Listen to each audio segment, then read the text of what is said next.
here we have it. Taillight's coming out. 2 screws under a cover. This cover is actually pretty flimsy. Look at this thing. You can sort of like see it bend. Good. That's where the screws are, by the way. Ta-da! 2 screws out. You grab it, you wiggle outward and pull outward. And there you have it.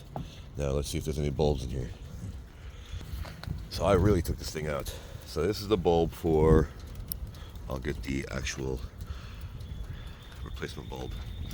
That twists with something like this because my hands are frozen and it's really cold out.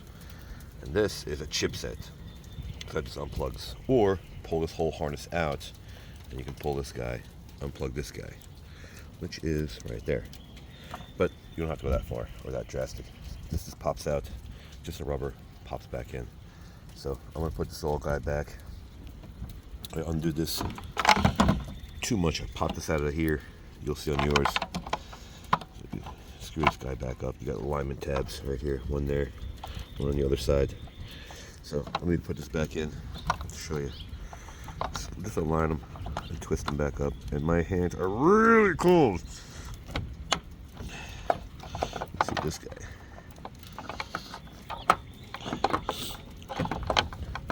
Just line it back up. It's kind of a dumb city. So there she goes. Just gotta line everything back up. The rubber just nice and tight against the body. I'll show you again. You see? I'm gonna make sure this thing plugged. There you go. Come on. Done. See that? Line it back up. Push this little tab back in. This guy back in there. There's only one way to do it, so both hands or one. There you go. 2 screws back and sayonara. Like it, don't like it, share it, don't share it, subscribe. Thanks for watching.